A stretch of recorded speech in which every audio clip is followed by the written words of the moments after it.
from my perspective, comes down to this property of affordances, which has a lot to do with how we design our regulatory systems and our policy systems, because they kind of insert or shape technologies in ways that we often don't even think about. We just take them as, well, this is the law. This is how it has to be done. But in fact, there are so many ways to undo these laws, to reformulate policies, that we need to maintain a recognition that they are affordances, that they are manipulable, that they're flexible, that they're not stone. For that matter, even stone has its flexibilities. But we can have policies that encourage certain things or that discourage other things. A technology system is intrinsically capable of doing many, many things. But some institutions or laws or policies might feature or favor certain designs. For example, there were a lot of ways that our policies or our laws could have facilitated telcos getting into the video business. A lot of alternative ways that that could have been structured.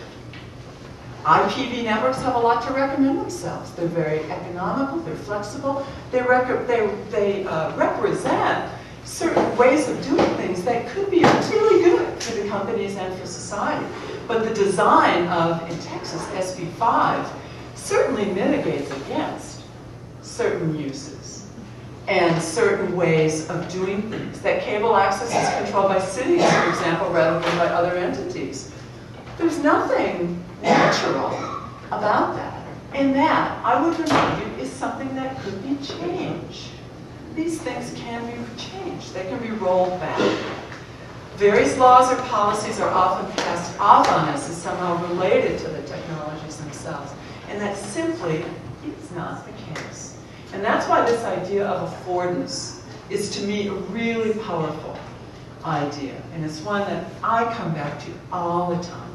And that's why I'm kind of going off in that direction. I think it's incumbent on all of us to be aware of how systems are structured to encourage certain actions or to discourage other actions. So I'm calling your attention to the notion that these systems can be changed and modified, and that we need to be alert to the opportunities to do that.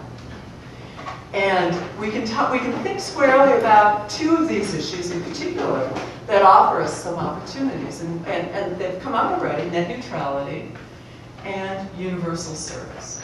So, for example, think for a moment about net neutrality.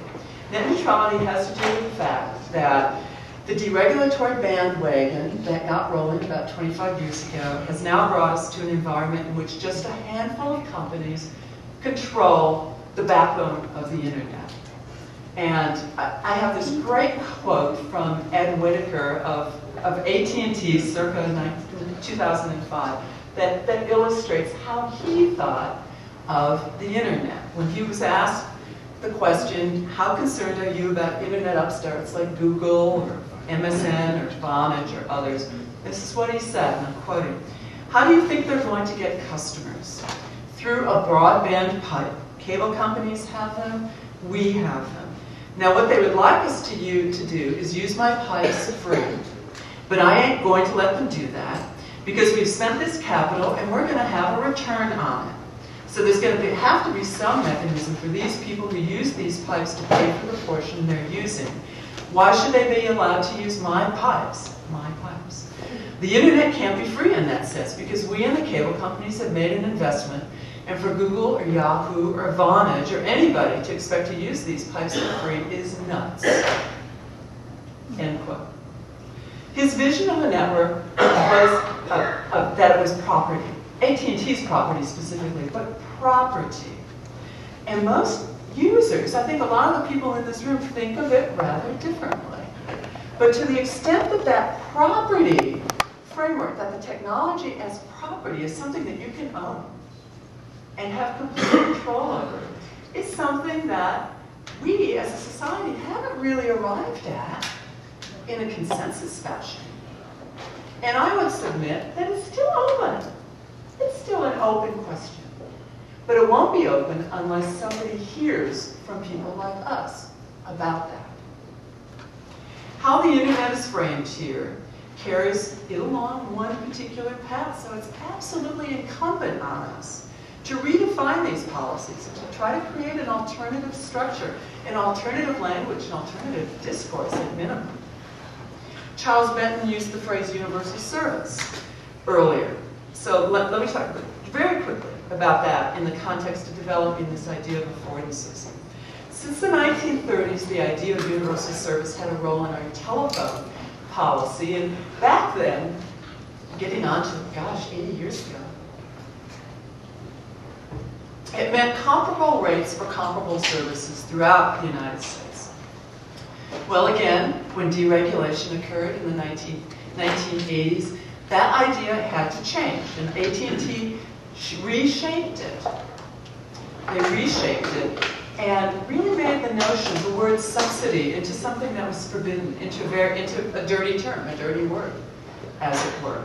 And universal service lived on in the framework of the notion of entitlement and even subsidy. But somewhat quietly, and with very little national dialogue, when the 1996 Telecom Act was passed, universal service became something related to the internet. Radically new idea for universal service. The internet, and it became something tied to the internet as it was used in schools and in libraries. Two of our most fundamental institutions in this society. Very interesting development. The internet added a kind of new political property. Not the consumed owned property, but a characteristic. A political characteristic, a political quality to universal service that it didn't have before. Imbuing the internet with all the significance for free education and free and ubiquitous and accessible libraries. So universal service embodied a different sort of affordance with this new iteration. It created an environment in which it was easier to do certain things, namely reach the internet and develop internet and computer-related skills. So I'm just throwing this notion of affordance out to you so that you can use it and remind yourself that these are tools. These are tools, and they are not immutable. We can reshape these things. They're not